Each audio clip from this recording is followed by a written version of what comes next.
Hello, welcome to another edition of the Pace Report. I'm Brian Pace, reporting live here at the City Winery here in New York City.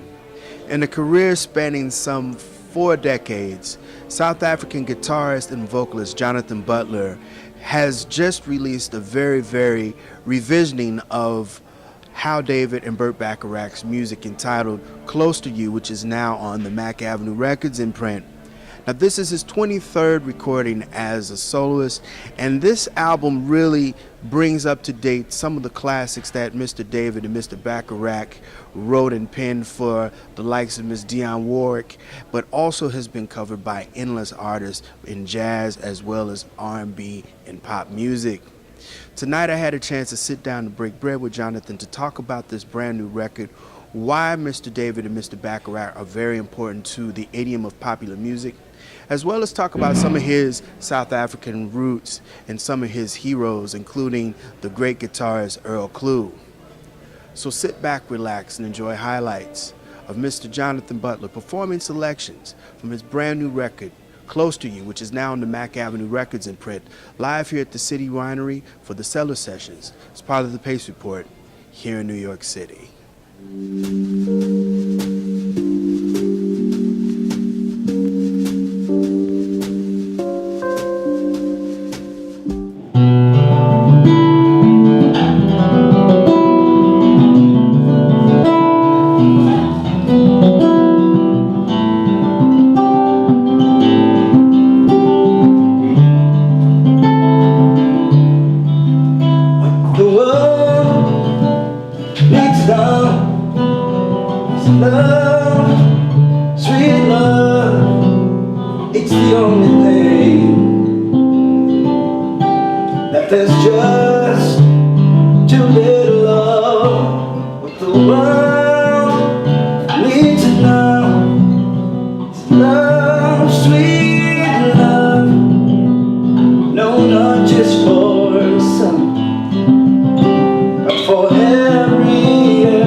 What the world needs now is love, sweet love.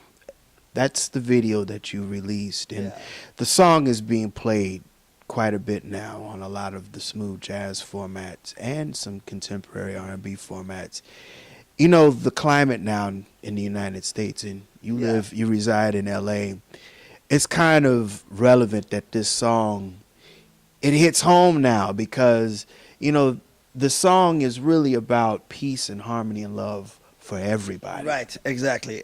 And I think Burt Bacharach did it in such a simple way. I think sometimes the simple truth, some people don't want to, acknowledge it. Don't want to face the simple truth. This is a song that just, even the lyric, we don't need another mountain. We don't need another meadow. I mean, the lyric, it's like, God, all of that, all that he has made would mean nothing without love.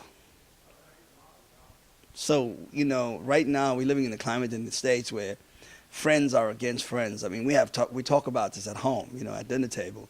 Friends don't get along because of the political situation in the United States.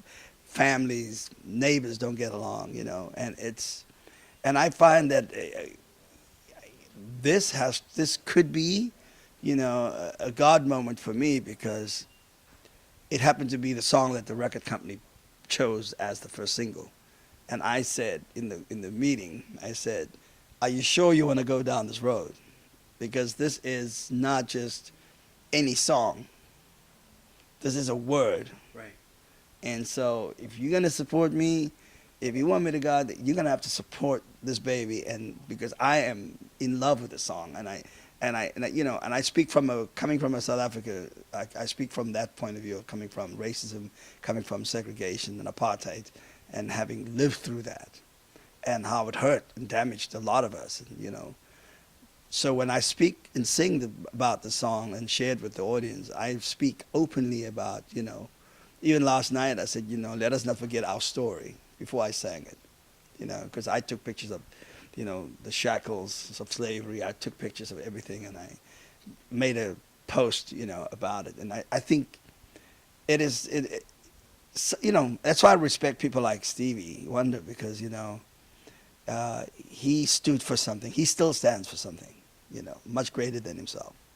And I think that's why I will always have the greatest respect for him, And a lot of people really, everybody, all nationalities hold him in high esteem because of the fact that, there are times he was the guy on the front lines that got Dr. Martin Luther King's birthday established as an imprint of this country. Yeah. And he stopped gigging. He stopped his musical career after Dr. King died to go out there and speak out. And so, these are the guys that I look up to. I mean, I look up to Stevie. Like, I think even Stevie's upbringing is something that I find similar to mine. Yeah.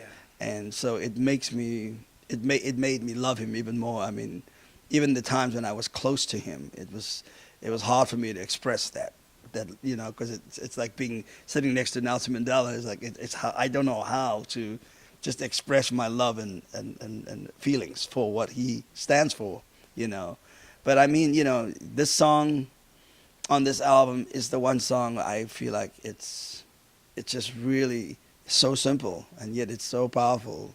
And in this time that we're living in, I just hope people, for all our sakes, hear it in the right way, And like I said, some people they just don't want to hear the truth, They kind of in denial, like, what do you mean this country is not racist?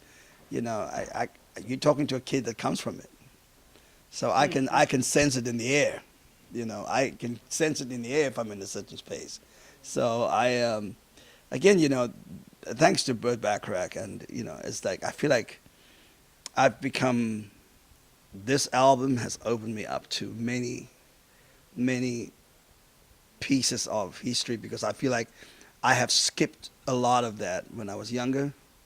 I started out in, like, just all kinds of music, but I skipped jazz, traditional jazz, and I skipped over this music, and pursued my own ideas and my own stories, because I felt that was important for me to have my own story, as an artist.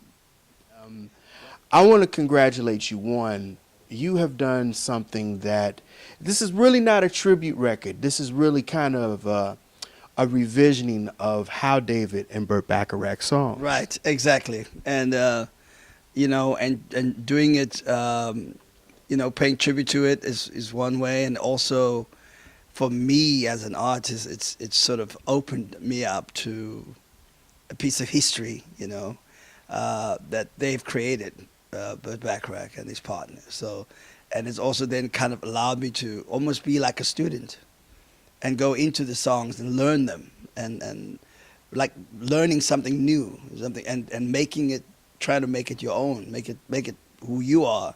Because I heard Luther sing "House Is Not a Home." I've heard, you know, we've heard so many different versions of Burt Bacharach's music. So for me, it was like, oh boy, you know, do I go in an R&B direction, or do I try it? And I sort of felt like, do it like a South African, you know, make it your way, the way you feel about it, and bring South Africa flavor into it. So it really is something that's really like just fresh for me. Yeah. You know what's very interesting about How David and Burt Bacharach? We got to go back to history. The American Songbook and standards were like Rodgers and Hart. Yes. The show tunes were really the crux of the American language as far as popular music. Sure. And then the 50s comes in, and these two gentlemen kind of paint a new pantheon of the music moving forward. Yes, yes, yes. That's what exactly. And I always used to say, you know, that every 10 years I hear the music, I hear music and feel music shifts into a different place. You know, every 10 years it's either new sounds coming from an artist, or from England, or from, you know, from the States or wherever.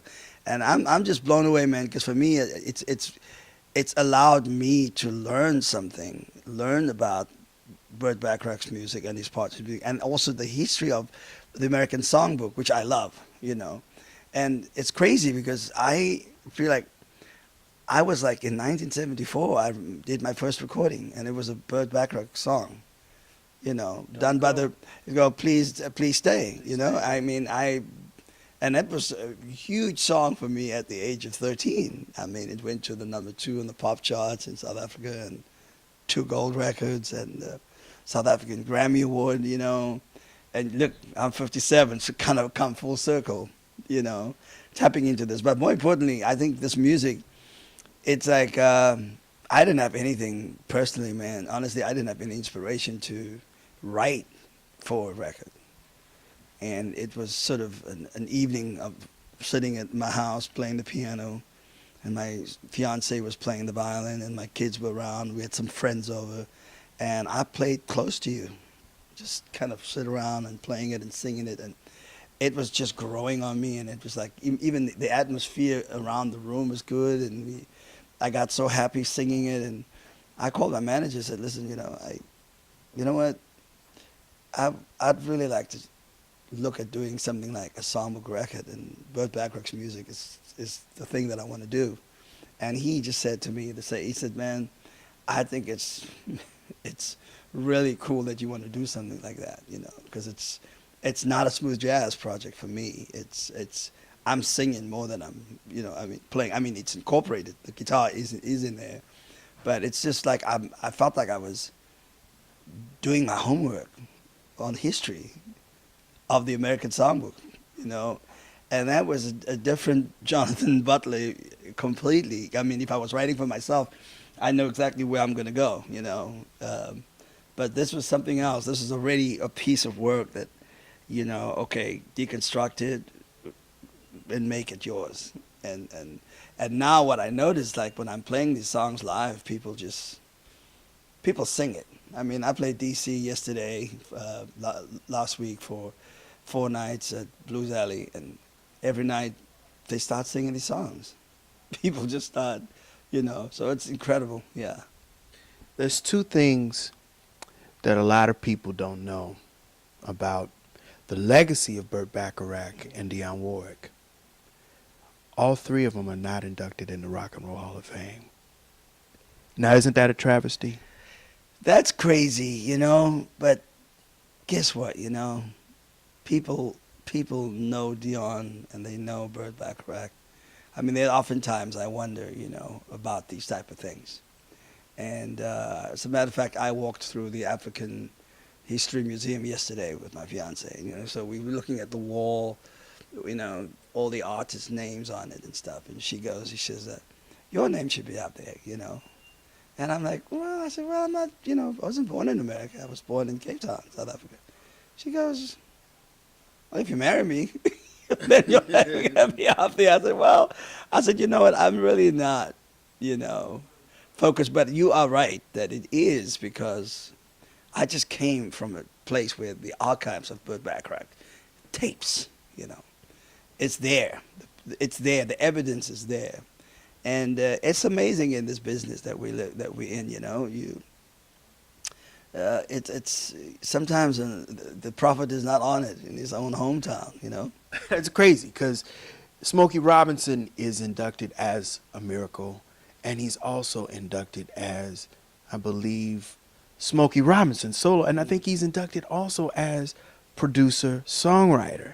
And Burt Bacharach and how David wrote for pop, R&B, and I guess what we call top 40. Yeah. It was pop. Oh, well, I mean, you know, let's just start with Luther singing House is Not a Home. And, you know, there's not a concert that you go to without Luther bringing the house down with that song. I'm sure Luther's fans must be thinking that he wrote it, because, I mean, Luther just did it so incredibly.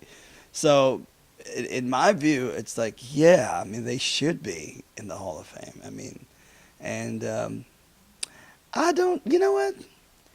I really don't.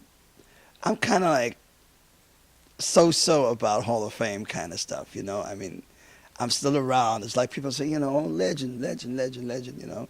I'm like, you know, I'm still around. I'm still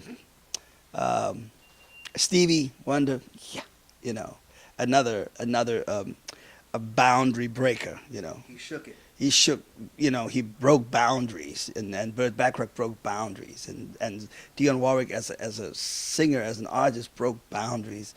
And I think perhaps that's the cool part for me. I mean, you know, if I'm never inducted, for instance, I know in South Africa, you know, I know there's love there, you know, because I mean, all I try to do is open the windows from South Africa more and more to the west, so that people can understand that the amount of talent that's in South Africa is endless. And but to your point, you know, there's some things I just don't get, you know.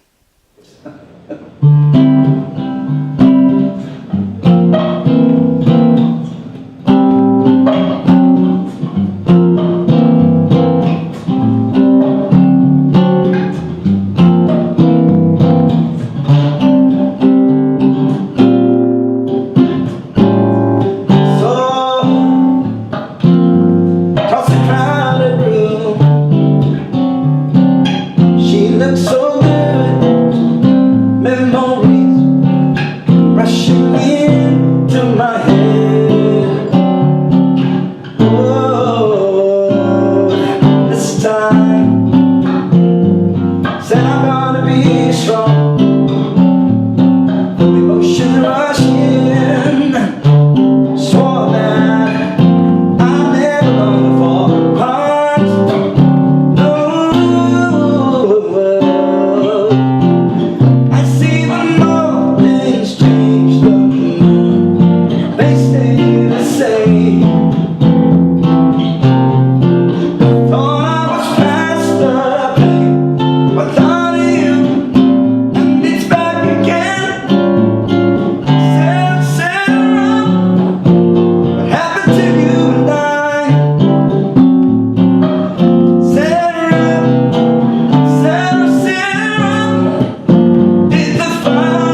Did the fire die?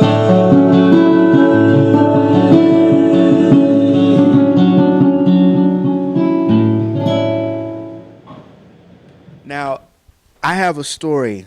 I go back with you from introducing Jonathan Butler back in '87. I've followed you and bought a lot of your records over the years, and I was so glad to hear how you've taken and you've really continued to develop as a guitarist. And I want to ask you, you know, playing acoustic guitar, because that's a very, very intimate. Yeah, yeah. It's an intimate instrument. Yeah. How is it that you interpret some of your ideas through those 6 strings? Man, you know, it's like storytelling, you know. It's like Stevie Wonder without the harmonica, you know. I mean, he's a triple threat because he plays piano as well. But you can't separate the one thing from, you can't separate the harmonica from his voice. You can't separate. It's like one instrument. It becomes like one piece of instrument. So to me, the guitar, especially the nylon string guitar, is very intimate, and it helps me tell the story. Through learning how to sing the story to people, that's exactly how I approach playing. Because there's some guys who play really fast. They got great technique. They schooled out of Berkeley, and you know they got, as they say, chops for days. For me, I think I've developed this love affair with this guitar, and it really is also one of the guys that's responsible for that is Earl Klugh, you know, because growing up listening to Earl's music, I was like, oh my God, this is an acoustic guitar, and he's playing it like, you know, there was Noel Pointer on the violin, just the late Noel Pointer. I was like, I wanted to sound like, I want to play it like that, you know. And then over the years, I just began to understand that, first of all, understand that I'm South African. Understand that I wasn't, you know, born in a jazz environment. I grew up in a rural environment where it was township music, it was African jazz, it was township jazz, whatever we call it, you know, Kwela music. And the guitar was always part of my DNA. I always sat with it. But I think now, the older I get, even just touching it, you know, just holding it and feeling my way through it, it's a real sensitive thing. It's like, it's a conversation also that I have with myself when I'm playing. I'm having a conversation with myself when I'm playing on stage with everybody else, because like everybody else can say a lot of things when they're soloing, but when I'm soloing, I'm like, okay, be nice, you know, be gentle, be nice, hear first, you know, play what you hear. And but it's about the touch, though. It is all about having the touch, but it's like, it comes with time. Like my fiance, she was feeling my fingers last night. She was like, you know, it hurts. I said, no. She goes, because you go all up to the fretboard. She's just like, I said, no, it's just, it's touch. It's like you're just touching, you know, touching the instrument very lightly. But you're right, it's very intimate, and it's also part of that thing where it's woven into my voice. It's, you know, it's woven into my soul. So, and it's connected to my hands somehow. It's when I play it, it's like, you know, and I want to be sure that, you know, for myself, that I play like me, you know, because everybody I look up to, I'm sure that's their message.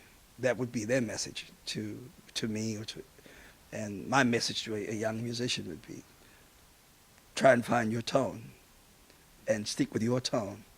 You know, that's why I love George Benson, because every time I'm in his company, you know, I always just so excited to be around him and tell him how, and praise him, you know. And he'll always say, brother, you got something nobody got, you know. And he made me feel comfortable with that. I began to feel comfortable that my mentors are saying, no, man, there's you, there's me, and there's you, you know. You're like, what you do is not insignificant. It's just as important, you know. So every time you see me, man, brother, what you got, that thing you do, And every time I scat with him, and I do it in the South African kind of chanting way, you see, I told you, you know. So it took me many years to kind of come to this place of understanding and accepting, you know, who I am and what I do. And there's room for everybody, you know. You know, I have to ask you because I've interviewed and profiled Earl here on the Pace Report about 5 years ago, and Earl's such a beautiful and humble spirit. Oh, yeah.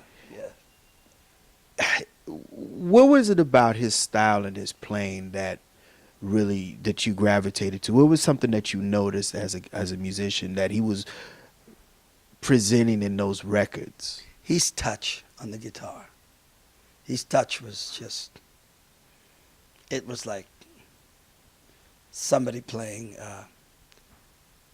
a violin. It was the touch that I just couldn't, that's all I can say.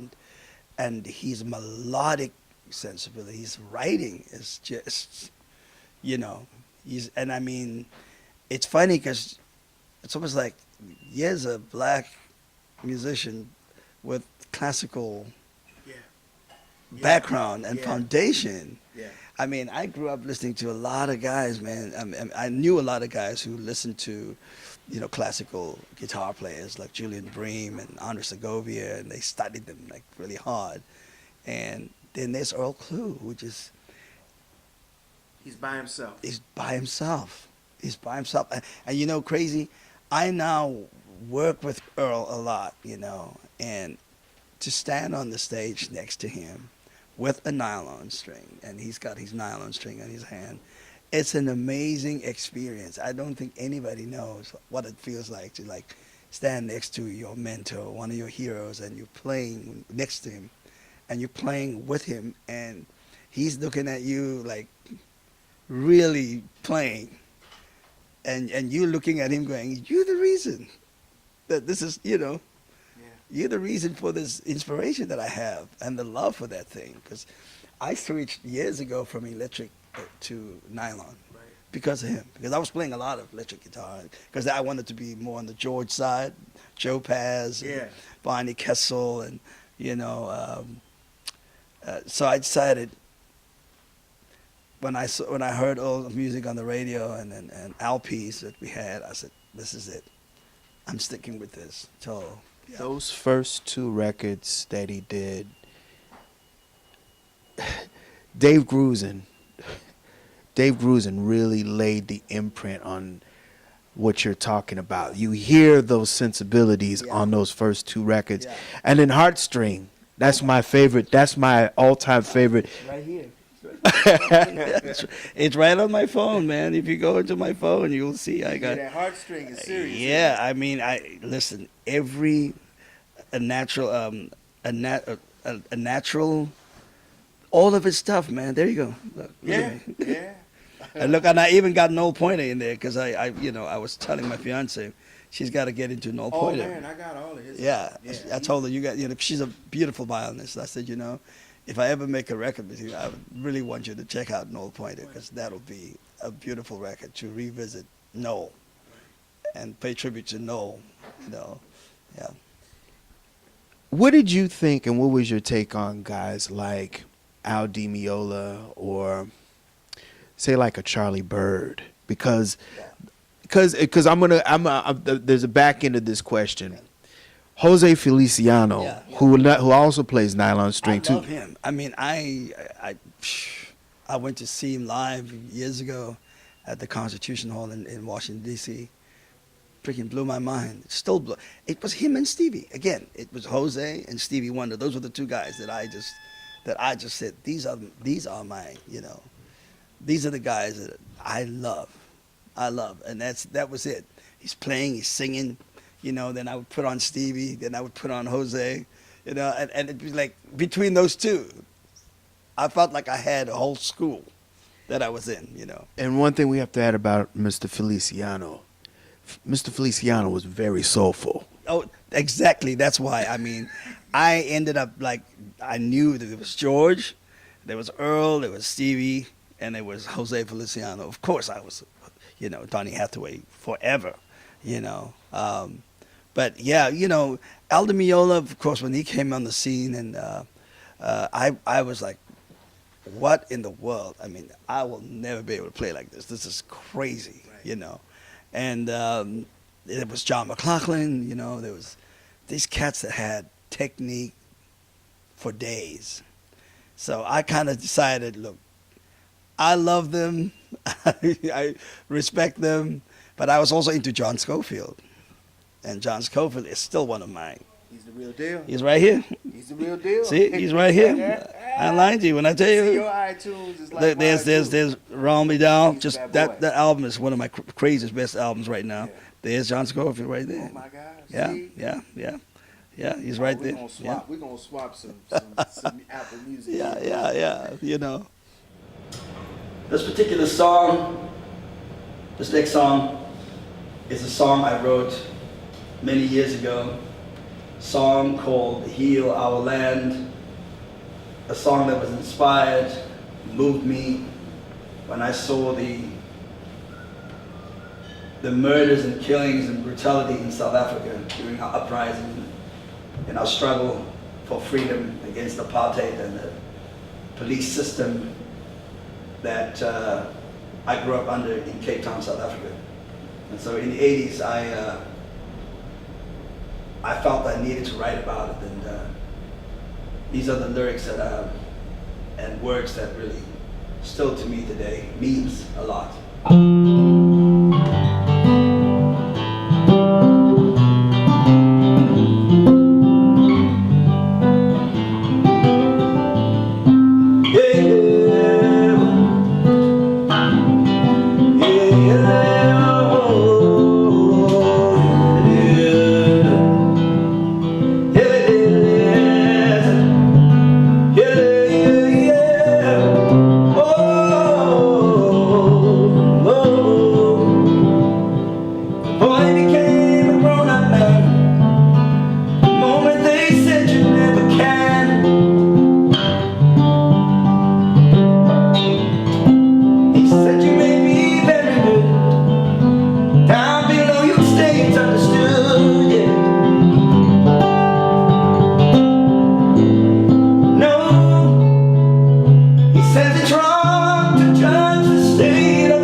Falling in love with Jesus.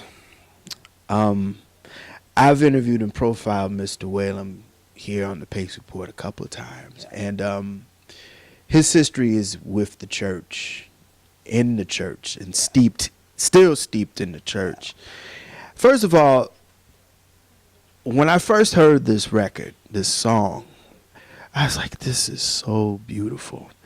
And the urban gospel world ate it. They ate it. They chewed it up. I wanted to know how you got the inspiration to write this and how you guys decided to collaborate together on this song. Well, you know, I gotta, first of all, I gotta tell you, I'm so incredibly humbled by the amount of video posts of people singing it, from church to, you know, on Instagram, people sending me, posting and singing the song. This song came to me on the hike trail. You know, I was spending some time hiking, and in the midst of me hiking, the silence and the quietness, the words and the melody came out together. It just came out all together. Nature. It just all came out in one piece, and I remembered that I recalled, I heard it, I started singing it, and I stopped the hike trail. I actually went back to my car so I can record it, because I knew I heard something. And I got home, and I just recorded it on guitar. And I got a call from Kirk that day that he was getting ready to do Gospel According to Jazz with George, Duke, and everybody. And I remember saying to him, hey, I got the song, man. I said, God just gave me a song. And I said, I can do it. If you don't mind me, I'll do it. You don't have, I didn't realize that he had a full production thing going on. I didn't even know it was. So when I got to the church, man, we rehearsed it, and it was incredible. I mean, it just turned out that there wasn't a dry eye in the church at night, and from that recording, I didn't know. I mean, Kirk was so gracious for me to do it, because he had written 2 songs for me to actually do. And I said, but I have a tune that I'd like to do. And he said, whatever you'd like to do, you know. So his graciousness to allow me to sing that song, otherwise it would never have been heard. If he would have said, no, look, man, I already have a couple tunes of my own. Otherwise, nobody would have known, you know. So God used that moment in such an incredible way, because I was also struggling I was also having my own identity issues with church, especially, you know, I knew I wasn't a church artist. I wasn't I wasn't meant to serve in the house. I was meant to serve outside, you know.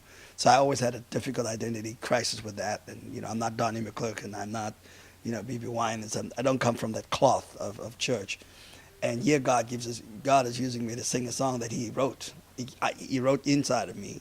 And now the whole church around the world is singing it. And I felt like God sort of just, he endorsed me through that song. He endorsed me, and he said, I'll use you anywhere, because you are willing to go anywhere. You don't necessarily you're not to be tied up in church.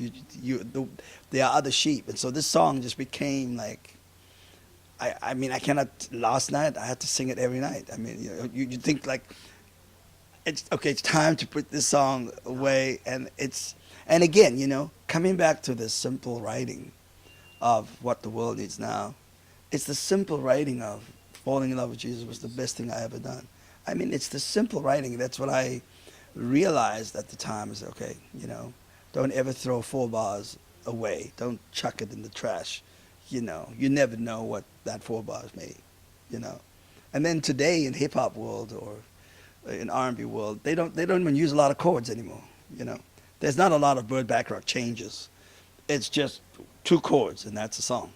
Music has really disappointed me in the last 15 years. It's disappointed me in the fact that, like you said, vision. Yeah. Stevie Wonder, at 21 years old. Yeah. Now, you know the story, and let's talk about this briefly. Yeah. Stevie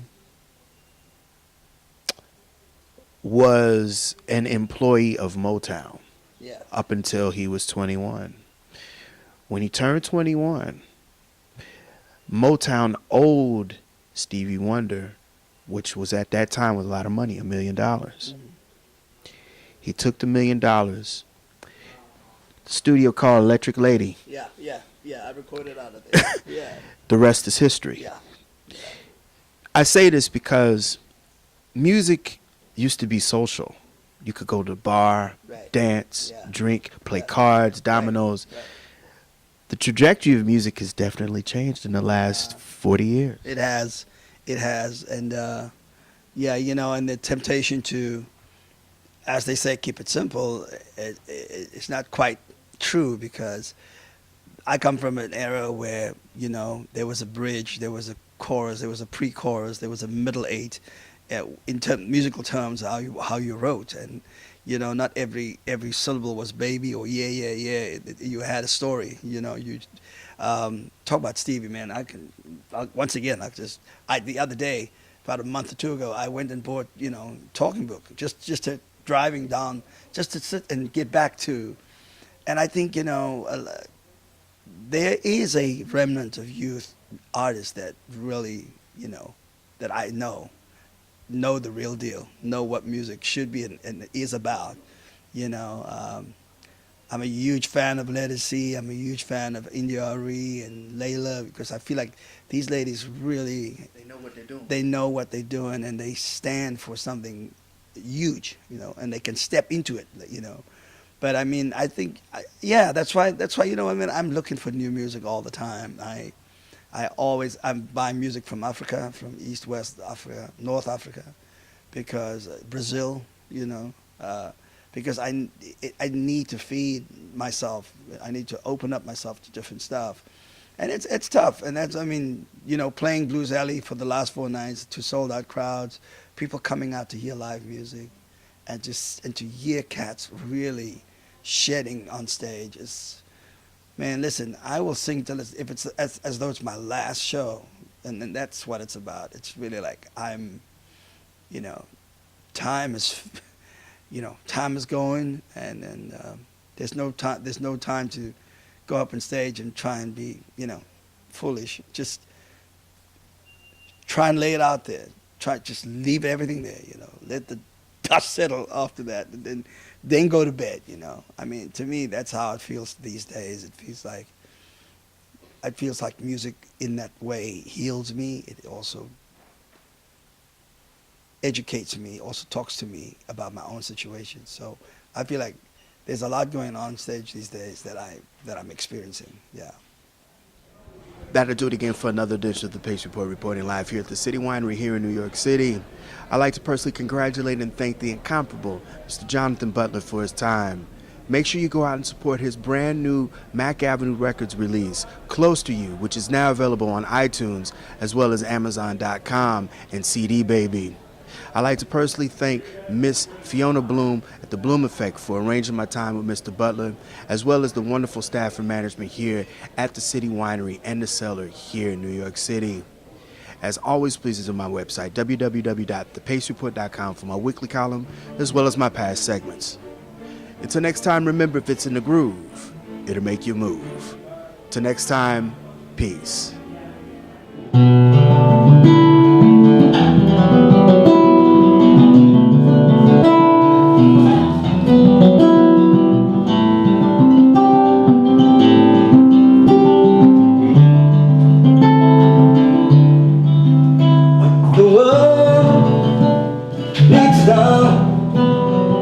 Love, sweet love, it's the only thing that there's just too little of. With the world